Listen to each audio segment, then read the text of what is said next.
Apple has been playing it safe with iPhone design for a long time now. Year after year, it's been tiny tweaks, new colors, slightly better cameras, faster chips. Nothing that really makes you stop and say, wow, this changes everything. But if the latest leaks are even close to accurate, 2026 might finally be the year Apple breaks that pattern in a big way. Because the iPhone 18 Pro isn't shaping up to be another routine upgrade. It looks more like a reset. Here's the wild part. That thing we've all gotten used to at the top of the screen, the dynamic island, might be living on borrowed time. According to multiple reports, Apple is finally ready to push Face ID under the display. The infrared sensors, dot projector, all the tech that scans your face could disappear beneath the pixels themselves. No pill-shaped cutout doing gymnastics on your notifications. No black blob floating over your videos. Instead, there would just be screen. There's still a front camera though. Apple isn't going full invisible just yet. The selfie camera is expected to move into a tiny punch hole tucked into the top left corner of the display. And if that happens, it would be the most dramatic change to the front of an iPhone since the iPhone X killed the home button back in 2017. For the first time in years, the iPhone could actually look futuristic again. Now, as cool as a clean display sounds, the dynamic island wasn't just a design compromise.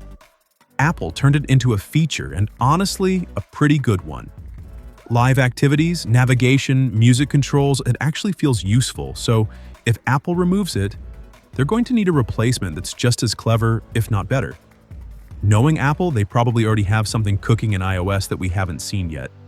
But the front of the phone might not even be the biggest story. Flip the iPhone 18 Pro around, and things get even more interesting. Apple is reportedly working on adding a mechanical iris to the main camera. That's a real physical component that opens and closes to control how much light hits the sensor. In other words, true variable aperture. This is a big deal. Right now, smartphone cameras rely heavily on software tricks. Portrait mode, cinematic blur, fake background separation. It's all computational magic trying to imitate what real cameras do naturally. A mechanical iris changes that completely. It means better low-light shots without blowing out highlights during the day. More natural depth of field. Photos that don't just look sharp, but look real. This is the kind of hardware you'd expect in a dedicated camera, not something in your pocket. And if Apple pulls it off well, it could make older iPhones feel outdated overnight. All of this new hardware needs serious power. And that's where the A20 Pro chip comes in. It's expected to be built on TSMC's next-gen 2-nanometer process, which alone means better performance and efficiency. But the more interesting part is how Apple might build it. The leaks suggest Apple could integrate the RAM directly onto the chip's wafer itself instead of keeping it as a separate component. That reduces latency, improves efficiency, and allows the chip to do more complex tasks locally. Less heat, faster responses, and a massive boost for on-device AI. This isn't just about speed. It's about what your phone can do without relying on the cloud. Smarter features, instant processing, and a foundation built for the next generation of Apple intelligence.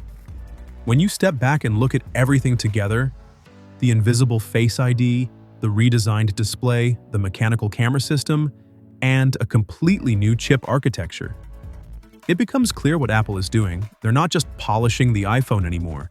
They're quietly preparing the next era, which makes the timing kind of awkward. If you buy a new iPhone right now, you're getting a very refined version of the past. Still great, still powerful, but built on ideas Apple is already moving away from.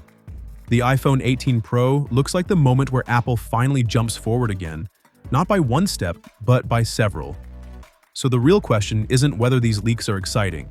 It's whether you're willing to wait for the iPhone that actually changes the game again, or if you're okay upgrading knowing something much bigger is right around the corner. Let me know what you think. Would you miss the dynamic island, or are you ready for a completely clean display? And do you think Apple can really pull off DSLR-level camera hardware in a phone? Drop your thoughts below, and I'll catch you in the next one.